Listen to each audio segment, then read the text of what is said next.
जिस किसी का भी सी सेक्शन होने वाला है या सी सेक्शन हुआ होगा तो उनके लिए ये मेरा एक मैसेज है कि आप ठंडा चीज़ तो बिल्कुल ही ना खाएं। आपका सी सेक्शन हुआ है तो नॉर्मल ही हर चीज़ें तक गर्म पानी चाहिए तो, और अपने हर वक्त अपने कान को ढक के रखो। और कभी भी मतलब सर्दी भी भूल के भी नहीं आनी चाहिए, नहीं तो आपको छींक आएगी तो जिससे आपके टाँके पे असर खाएगा। तो प्लीज़ ये इंपॉर्टेंट मैसेज सबके लिए है।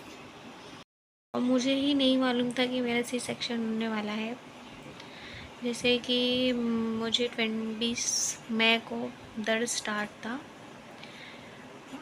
तो उन्होंने बोला कि जब आपको, मैं गई हॉस्पिटल तो उन्होंने बोला कि जब आपको ज़ोरदार दर्द होएगा तब आप आना। तो मैं गई तो उन्होंने मुझे 2 घंटे के लिए एडमिट किया था। फिर उन्होंने मुझे बोला कि जब होएगा तब आना। मेरे ठीक है। तो मैं चली गई अपने घर। तो घर गई तो फिर 22 तारीख की सुबह में, तो मतलब मैंने 21 तारीख को पूरा, मुझे नींद ही नहीं आ रही थी। मुझे धीरे धीरे हल्का हल्का दर्द स्टार्ट था। तो जब भी 22 तारीख की सुबह हुई तो मैंने बोला कि मम्मी मुझे लेके चलो हॉस्पिटल। तो उन्होंने मुझे हॉस्पिटल लेके गए। जब हॉस्पिटल लेके गए तो उन्होंने चेक किया। फिर बाद में बोला कि ऐसा है कि अगर आपको रुकना है तो रुको, नहीं तो नॉर्मल का कोई चांसेस नहीं है। बिकॉज़ ये 2 दिन से मेरे मतलब जो पेट में थी ना, हिल डुल नहीं रही थी, इसका कोई मूवमेंट ही नहीं था। तो फिर डॉक्टर ने बोला कि ऐसा है कि आपको एडमिट करना है करो, या तो आपको रिस्क लेना है। तो फिर मम्मी ने बोला नहीं, ऐसा कोई रिस्क की बात नहीं। उन्होंने बोला कि ऑब्जर्वेशन रखते हैं 2 घंटे में, अगर देखते हैं 2 घंटे में इसका रहेगा तो फिर नॉर्मली डिलीवरी कर देंगे। जैसे कि मैं 12 बजे एडमिट हो चुकी थी तो 4 बजे उन्होंने मतलब बीच बीच में हर वक्त बच्चे का हार्ट बीट चेक करते थे। तो उसमें हार्ट बीट नॉर्मल ही आता था। तो फिर बाद में उन्होंने बोला कि अब वो आए और उन्होंने मुझे सलाइन लगा दी। और मुझे तभी भी नहीं मालूम था कि मुझे मेरा सी सेक्शन होने वाला है, जो कि मैं सुई से डरती हूँ। तो मैंने कैसे सी सेक्शन कराया होगा तो आप सोच ही सकते हो। तो फिर मेरे साथ उस टाइम मेरी मामी थी, वो मेरी छोटी सिस्टर थी। तो वो आए और उन्होंने मुझे सलाइन लगाई, और मैं सलाइन से बहुत डरती हूँ। तो मैंने उनको बोला कि तुम मेरी हाथ को पकड़े रहो जिससे मुझे डर कम लगेगा। तो फिर कैसे तो मैंने सलाइन लगा लिया। अब सलाइन तो लगवा ही लिया। फिर ऐसा बीतते गया जब वो 8 बजे आए फॉर्म लेके, बोले कि आपको साइन करना पड़ेगा।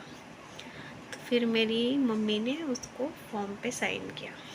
फिर वो आए, मुझे पूछे कि आप चल के चल लोगे कि हम स्ट्रक्चर मंगाए। तो मैं बोली नहीं, मुझे कोई प्रॉब्लम नहीं, मैं चल के भी जा सकती हूँ। अब मुझे नहीं मालूम था कि मेरा सी सेक्शन होने ही वाला है, डिलीवरी। तो फिर मुझे बोले कि आपको सुई लगाना पड़ेगा, सुई यहाँ पर। मैं बोला अच्छा ठीक है चलती हूँ। तो मैंने अपनी मम्मी को बोला तो मम्मी बोलती नहीं चले जाओ, और उनको भी नहीं मालूम था कि मेरी डिलीवरी होने वाली है। तो फिर मैंने उनका हाथ पकड़ा और बोला नहीं, मुझे तो डर लगता है, पहले तुम मेरे साथ चलो। तो वो मेरे साथ गई।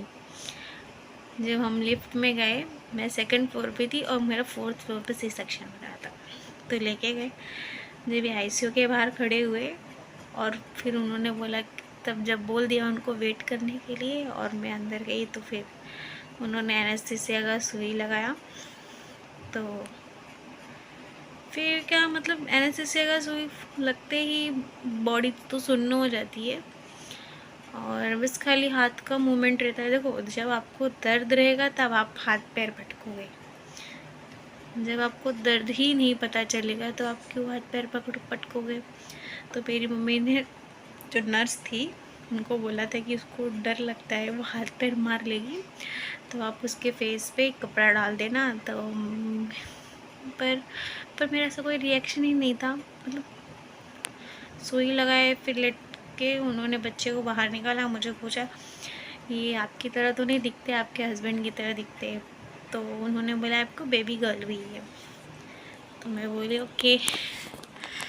फिर उसके बाद उन्होंने, मुझे लगता है मिनिमम 10-15 मिनट में मेरा सी सेक्शन हो गया और मैं बाहर आ गई। फिर सभी घर वालों को पता चला कि मुझे बेबी गर्ल हुई। फिर मुझे वहाँ से लेके आए। लाते ही मुझे ठीक 2 घंटे बाद उसका असर उतर गया, और उन्होंने बोला था कि जब आपका उसका असर उतर जाएगा तो आप मुझे बताना। तो 2 घंटे बीतने के बाद धीरे धीरे उसका असर बीतने लगा और दर्द स्टार्ट हो गया। फिर जब भी दर्द स्टार्ट हुआ तो फिर मैंने मम्मी को बोला, तो उन्होंने सिस्टर को बुलाया और सिस्टर आई। उन्होंने एक सुई लगाई, मतलब मेरा दर्द कम करने के लिए। और जब भी सी सेक्शन होता है तो 24 घंटे में उनका रहता है कि आपको एक वॉक कराएंगे ही। और मेरे टाइम ऐसा था कि दूसरे दिन मुझे इतना दर्द था ना कि कोई मुझे बोलेगा ना हिल भी जाओ थोड़ा सा, तो मैं हिल नहीं सकती। और उसी टाइम इतनी गर्मी का टाइम था। तो फिर वो आए और 8 बजे मेरा हुआ था। 8 बजे मेरे पास आए, बोले कि आज तुमको चलना होगा। और मेरी 1% हिम्मत नहीं कि मैं चल जाऊँ। बोले नहीं हम सपोर्ट देंगे, तुम खड़े हो जाओ। मैं बोली ना, मैं तो नहीं चल पाऊँगी, चाहिए तो मुझे आप कल चला। पर नर्स थी वहाँ की, उसने बोला कि अगर आज आप नहीं चले तो अगले 1 हफ्ते तक आप नहीं चल पाओगे। मैं तो नहीं जाने के लिए तैयार थी, फिर भी ज़बरदस्ती उन लोगों ने खड़ा किया मुझे और मुझे सपोर्ट दिया, जिससे मैं खड़ी हुई। मिनिमम मैं ज़्यादा से ज़्यादा 8-10 स्टेप चली होंगी, फिर मैं लेट गई। दर्द और स्टार्ट हो गया।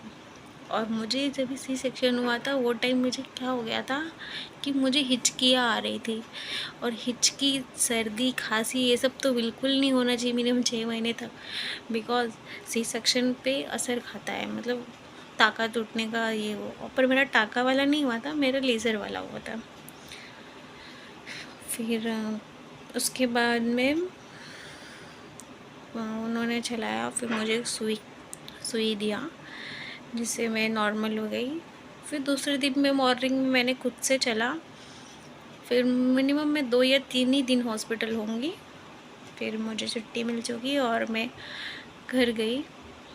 ये मेरी सी सेक्शन की जर्नी थी, जिसमें कि मुझे खुद को ही नहीं मालूम कि मेरा सी सेक्शन होने वाला है। जो कि मैं एक सुई से डरती थी, फिर भी मैंने एक बच्चा डिलीवर कर दिया। आज तक मेरे घर वाले भी शॉक्ड है कि इसको सुई से डर लगता है, इसने बच्चा पैदा करा लिया, मतलब सी सेक्शन से। और मैं भी खुद शॉक्ड हूँ कि मतलब मैं ब्लड टेस्ट कराने गई थी और मैं डर रही थी, डर के मारे में रो रही थी। तो बंदा बोलता है अभी क्या, अभी तो आपको और सुई लगेगी। और मुझे ऐसा फोबिया है कि मुझे सुई बोल देगा ना कोई, तो मैं अगले 1 हफ्ते तक सोचती रहूँगी मुझे 1 हफ्ते बाद सुई लगने वाला है।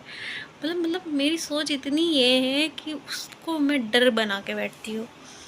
पर फिर भी हो गया, भगवान की कृपा से सब नॉर्मली हो गया। कैसी लगी है मेरी जर्नी?